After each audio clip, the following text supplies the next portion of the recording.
Good afternoon, everybody. Welcome to another class of Verilog HDL. So, in previous classes, we discussed regarding data types.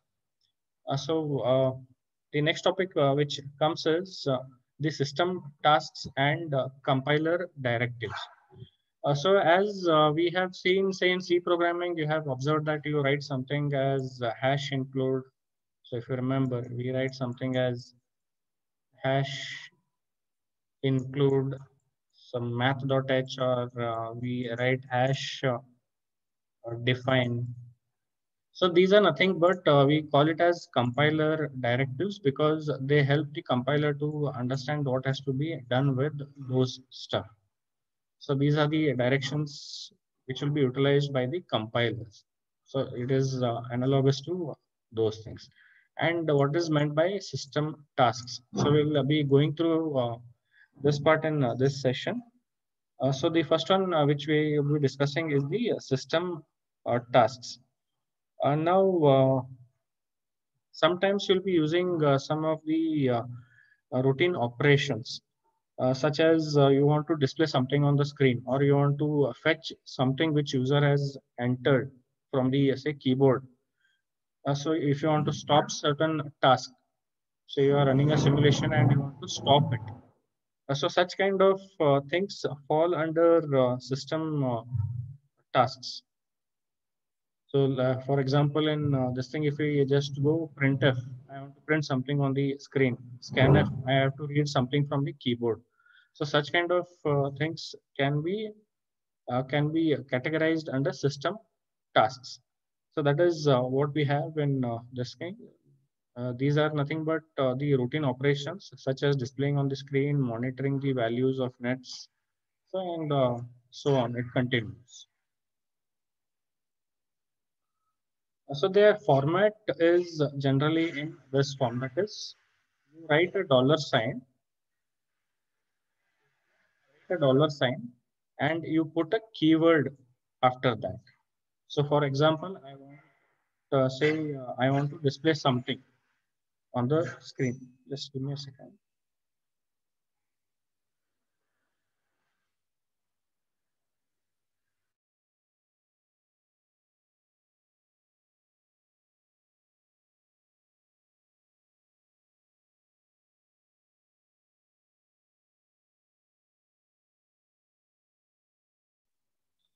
So the format for specifying a system task is dollar followed with a keyword. So we have different examples what we can consider. So the first example is displaying the information. So suppose I want to display some information on the user screen. So how do I do it with the HDL? So I use this thing dollar and the keyword is display. So what this one does is, which is a system task, it displays the values of the strings or the expressions. So I'll be displaying it on the screen. So what are the examples how I can use it?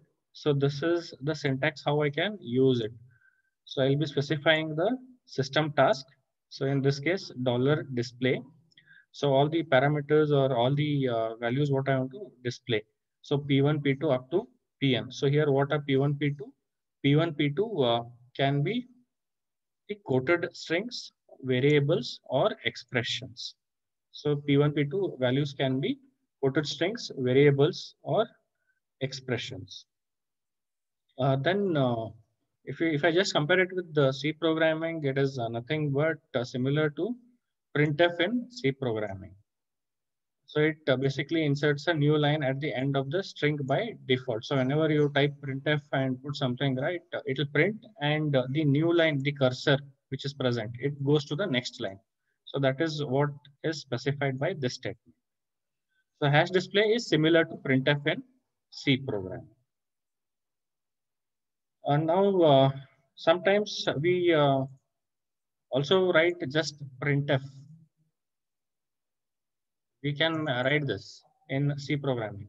So what this does, it prints nothing on the screen, but it takes the cursor to the next new line. So one blank, this thing will be coming over there. So similar thing also I can do using display, that is with the help of this instruction. That is, there is no arguments which are present over here. That is how I can specify. There are no arguments here. So if this is used in the code, it will just produce a new line. That is cursor, if it is present at this line, it will be going to the next line. So it will be doing only that part. Now, strings can be formatted using format specifiers. So in even in C programming, if you remember, so whenever you're printing, you write something as print %d, %f. So you write something in this form. Suppose if I want it in formatted form, what I do is I'll be writing as print 2d or print 2.2f. So it will be telling how many decimal places you want, how many fractional places you want. So you're basically trying to format the output which is present, whether you want to keep it left aligned, right aligned. So all these options are possible in C programming. So similar kind of operations we can do even using this dollar display system task. So here we have different possible things. That is %d. It displays the variable in decimal form. %b in binary form. S string. H is hex. So on. You have these all format specifiers. So these we call it as format specifiers. So here, this is how we go ahead. Now, a few things which come in when we are dealing with the HDL is these two values, X and Z values, that is unknown and the tri-state value, unknown and the tri-state value. So if these are present, then these also have to be represented. So even these will be displayed as a string in that. So if I specify this display and specify those values, if X is present, it will be taken as a string and it will be displayed. Okay. So that is what happens in with respect to dollar display system task.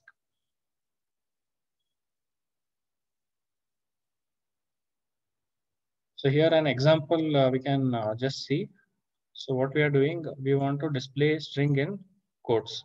So we write dollar display and in double quotes, we write what has to be displayed. So what this does is on the screen, it will be displaying hello, Verilog, whatever string is present over here. And this cursor which will be present, it will be going to the new line on the screen. So similarly, I want to display some variable value. So here he has taken the example of time, which is whose value is 230. So here we have dollar display, and this is also actually a system task. Dollar time. This is also a system task. What this does is it gets the present time from the system, and then because this is a display system task, it will be displaying the value whatever it has got. So it will be displaying 230 in this case.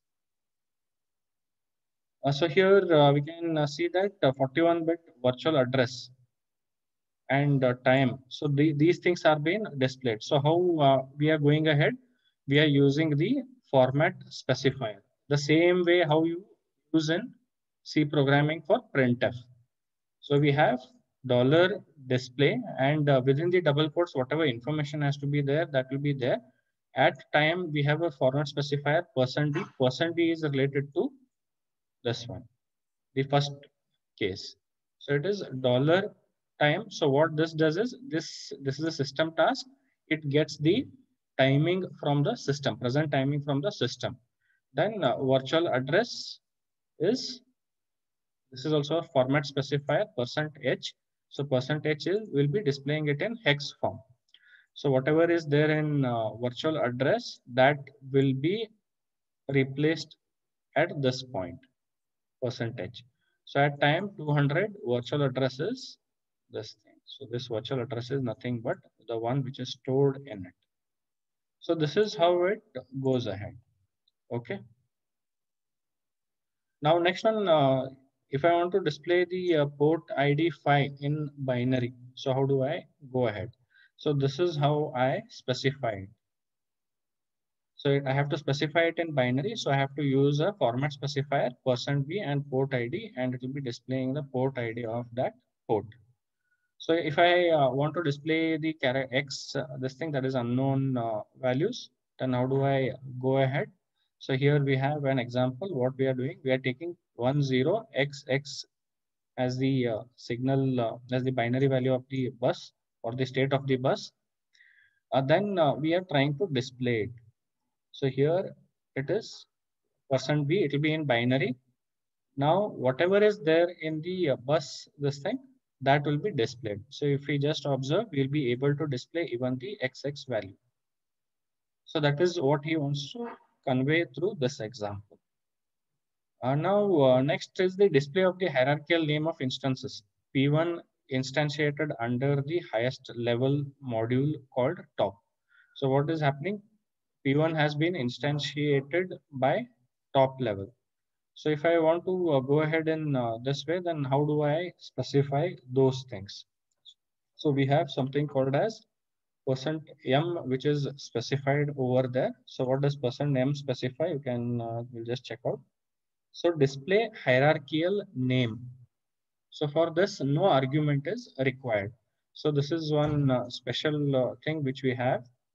Now what happens is, since we are dealing with say top level to bottom level, for example, top level to bottom level design we have. So in this, what happens? We have the top level, which is being developed from the lower level blocks.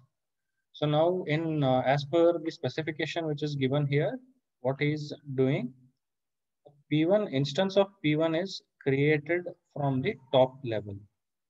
So what we have, it is like top, and after that I have an instance which is related to P1. I have an instance which is related to P1. So if I want to know what is the hierarchy, suppose if there are hundreds of hierarchies, it becomes difficult to keep track of those things. So after top, you have the first hierarchy. From this, again, we have second, so on up to 100. I want to know the hierarchy who is, say, the previous this thing from of 100. So I can use %m for that, and it will specify the previous entire hierarchy which is present from top to this person. So here we have dollar display. The string is displayed from %m level of hierarchy. So it is depending on where you are presently. Where you are presently. So based on that, it will be specifying top dot P1. So I am at this level of hierarchy. And also I get the information that how P1 is being used, means how P1 is related to the previous this thing. So if I don't remember, I can use this and I can try to see who all are present in the previous this thing. What is the hierarchical representation I'll be having? Okay. Any queries?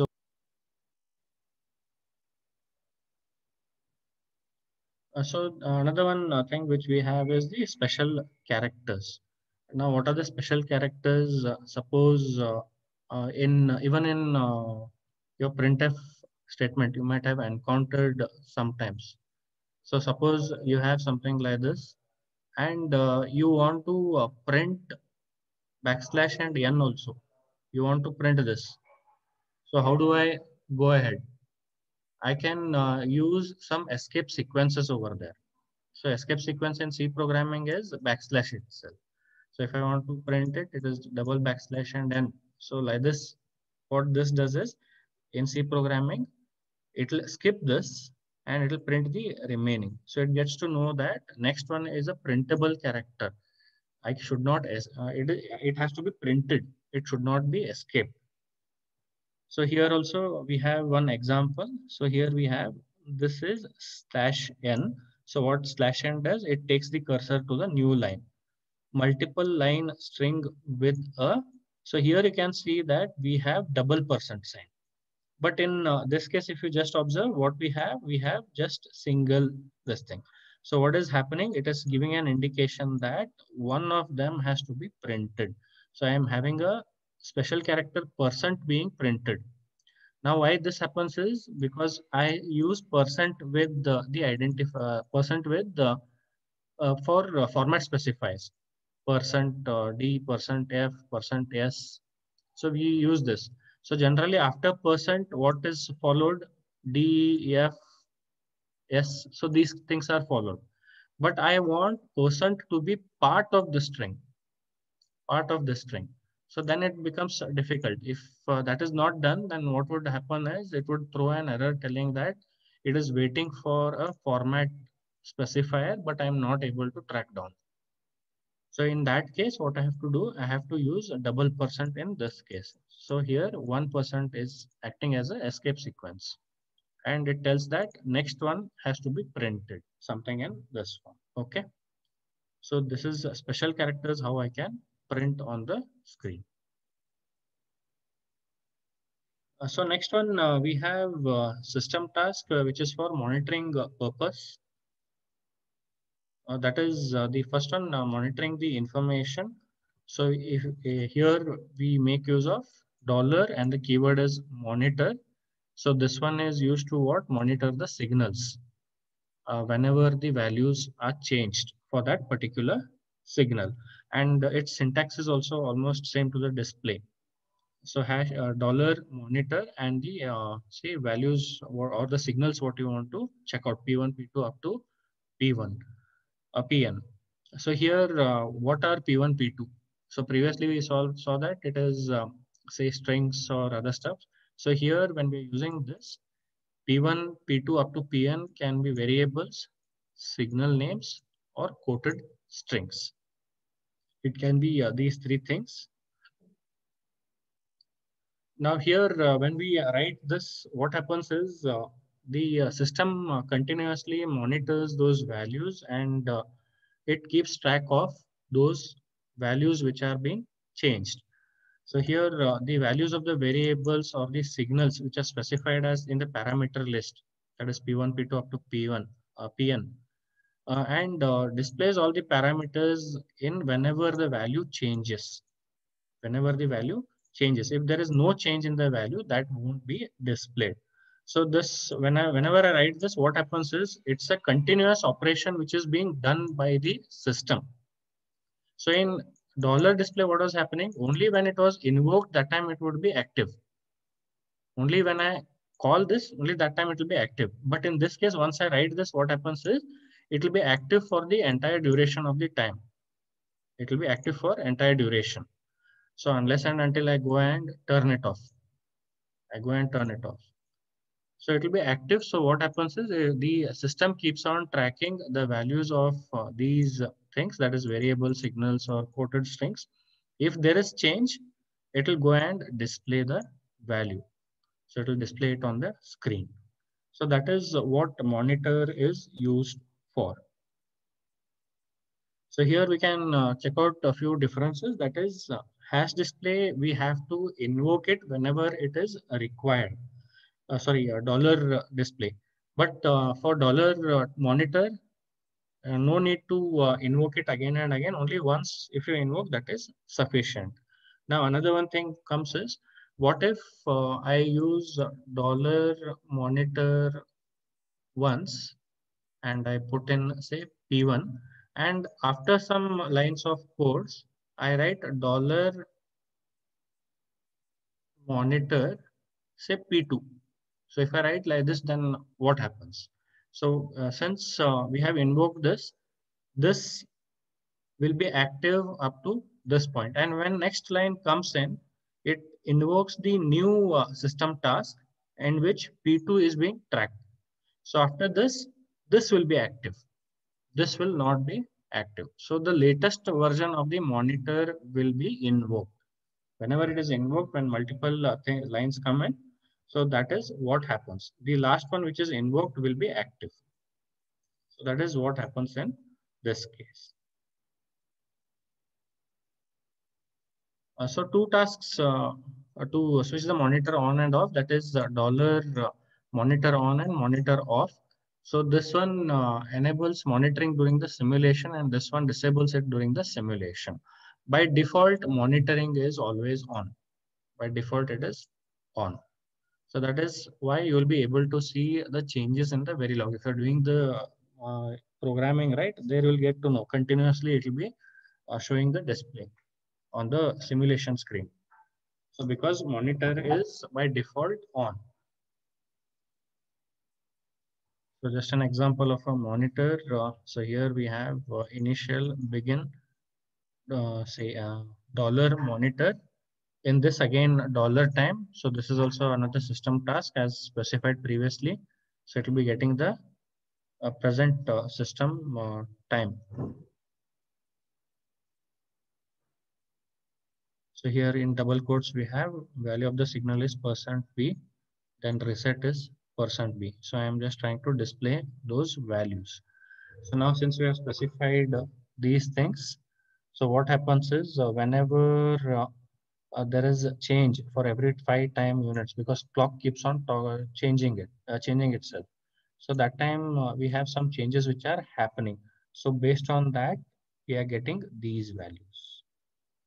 So here we have hash time at the first this thing. Values of the signals are 0 and reset is 1. So after 5 units of the clock, after 5 units of the time, so signal changes, clock becomes 1 and reset is still 1. So next 10 again in this form. So this keeps on repeating because we'll be having changes which will be happening. So time keeps on changing and even these things keep on changing. So that is what we are doing here. Okay. So next one, what we have is say we have stopping. We have something called as stopping or and finishing the simulation. So sometimes what happens is in between I have got the result and now you feel that okay everything is fine and I want to stop it or I want to finish the simulation.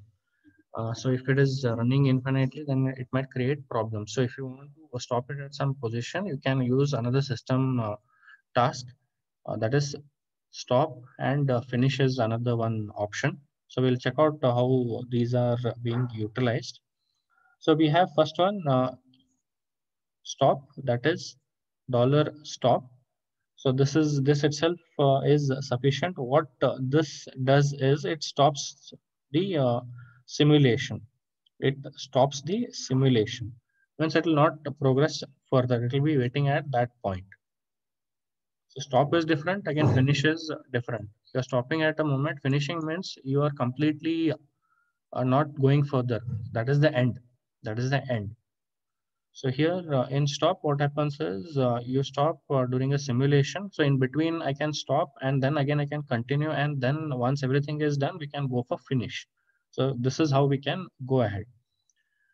Then what happens is it is like the interactive mode which will be enabled in the simulation. So you can check out what are the values. You can just read out those things. So you can do all those things. So it will be user friendly in these cases. Now, when we are using this, what happens is it basically helps us for debugging. It helps us for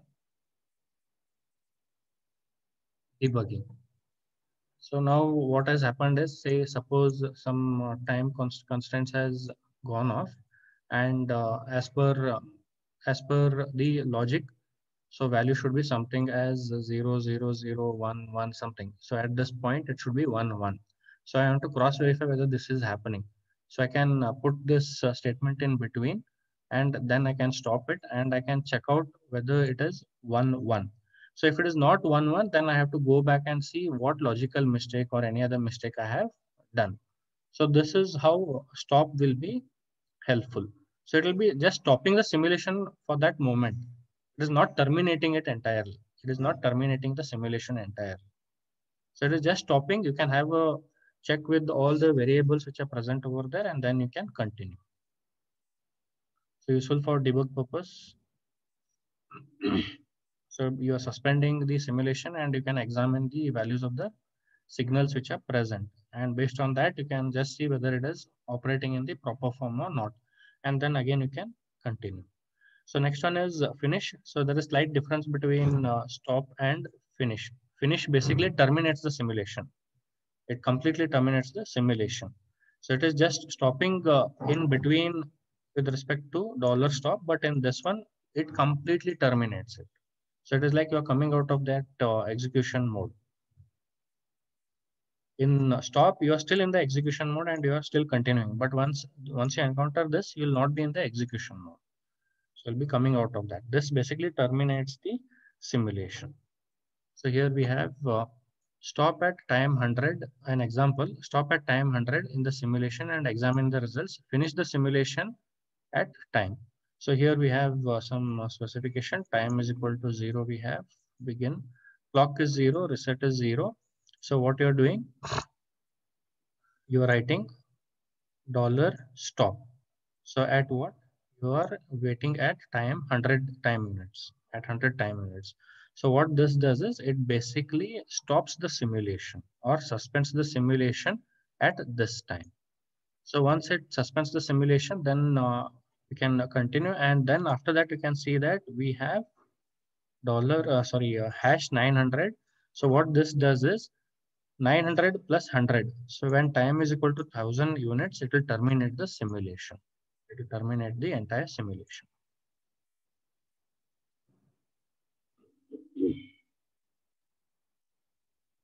So next one, so these are three different system tasks what we have discussed. There are again few more. You can go through those system tasks. So each have its own format. So you can just see how it can be utilized. Now next one which we have is the compiler directives. We have the compiler directives. So what is basically a compiler directives? So here it can be used to control the compilation. It can be used to control the compilation. Now, how do we specify a compiler directive in this case? So in C programming, it was like hash do we had, but in this case, if I want to specify a compiler directive, we use a backtick or sometimes we specify it as a accent mark. So on keyboard, if you just observe above the tab button, besides the number, what is there? 1, 2, 3, 4. You have on the QWERTY keyboard, you have that number sequence right on top. So besides number 1, we have that backtick or accent mark. So that is the character what we'll be using for compiler directives. So on the keyboard itself, you have 1, 2, 3, so on. Here we have one key which is having tilde and accent mark. So this is the character what we'll be using for. So don't mistake it for single apostrophe, the apostrophe what we use. So it is not the apostrophe. Okay. So tick mark actually specifies the compiler directive. They are basically effective from the point at which they are declared. So it is like they are global in its nature. If I compare it with the C programming, right? So from the point where you are declaring it, they are effective from that point. They are effective from that point, at which another directive overrides it, even across the file boundaries. So it is like it is active throughout. Once you have declared, it is active throughout. So that is what they want to specify in this statement. Now, how do I specify a directive? I have to use a backtick and the keyword. So this defines the compiler directive. So let us see if we have an example, we can just check out. So here we have compiler directives. So this is a compiler directive. So define is a keyword. This is the accent mark. So in C programming, we had something as hash define. Here we have say accent mark or the accent mark followed with the keyword that is the define, which is the keyword. So this is the directive for how it will be defined.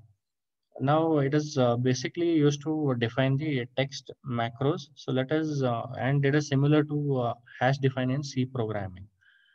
So macros are nothing but small bits of codes which will be useful for some analysis purposes. In Excel also we make use of macros, a small chunk of code which will be doing a small operation, like say adding the numbers, subtracting the numbers, getting the average of the numbers.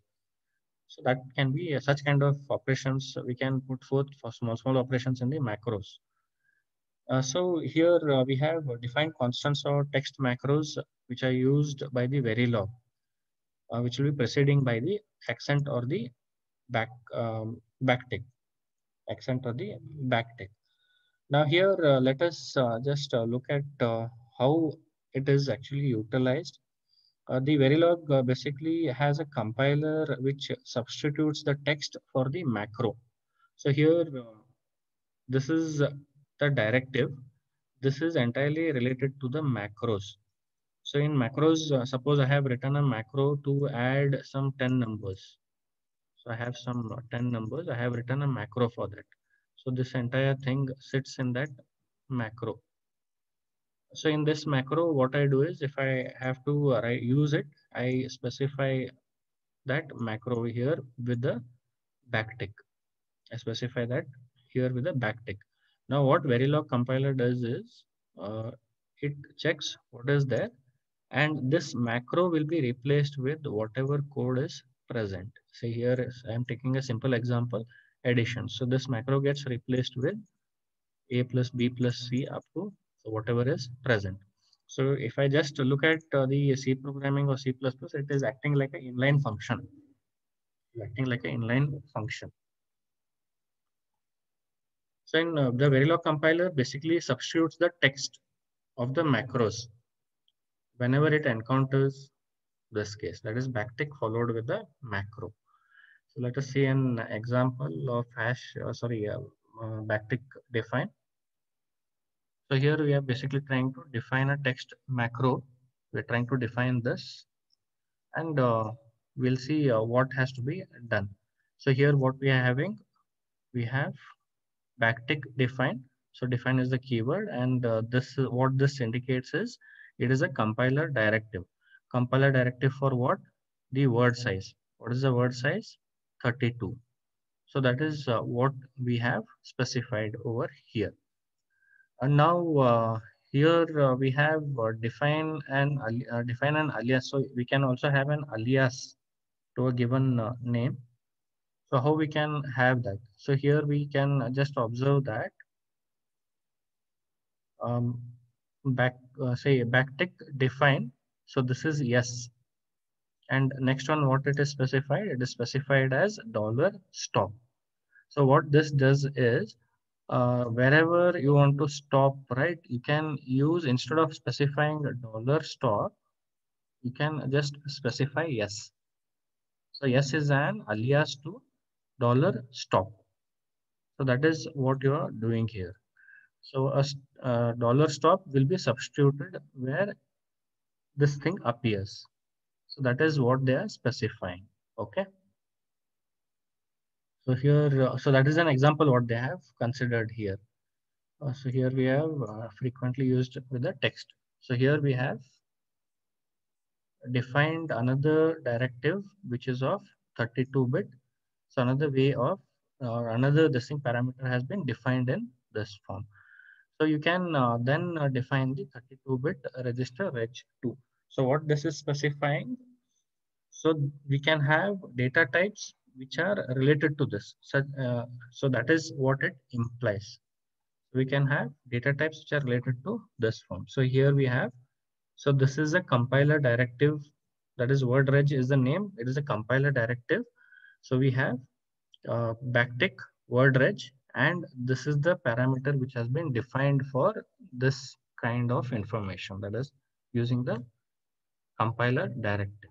So that is what is happening in this case. So we have also seen hash include, right? So similar thing we have present in Verilog HDL also. So we have backtick include directive. It basically allows you to include the entire contents of a Verilog source file. So basically a Verilog source file. So what it is specifying is I have one Verilog file and another Verilog file. So this file I want it here. I want it here. So I can include this over here with the directive. So for example, in C programming, right, you have hash include, say, you write math.h. So it is like math.h, whatever file is there. So whatever is there in whatever content is there in this will be utilized in the entire program. It can be utilized directly in the entire program what you are writing here. If I'm writing something here, if I'm writing a is equal to a plus b. So this is a mathematical operation. This operation is taken from here. So that is, I am using this entire file in the new file, what is present. So similar kind of behavior is present with hash include, backtick include. That is what we have in this case. So it allows us to include the entire contents of a Verilog source file in another Verilog file. So that is how I specified hash include math.h. So math.h file is entirely included in your new main program what you are writing in C programming. So similarly in Verilog also we have the same case. So similar to hash include. So it is basically it includes the header files which are required, and they contain the global information which will be utilized throughout. So that is useful for this purpose. So math.h, if I specify in various this thing, you use mathematical operations, a plus b, a minus b, so on. So these are like universal operations what you have. You can convert them to header files and keep them, and you can utilize it throughout the system. Suppose you are developing a system and you are writing the code. There are a number of common things which come in. Suppose you have to append some information after each data. So what you can do is you can create a header file for that appending operation and then include that in your main file. And using that, you can just call that operation whichever is required and it will keep on appending instead of writing it for every case. So you can do that over here. So other directives which are regularly used is backtick if def. So then backtick timescale. So these are just a few examples. So you can just try to see what they are later. So here we have backtick include header dot v. So what is this doing? It is including the header file in your main program. It is including the header file in your main program. So whatever is present in this header file, right? I'll be able to utilize it in my program. So this is all for today. So let us meet in the next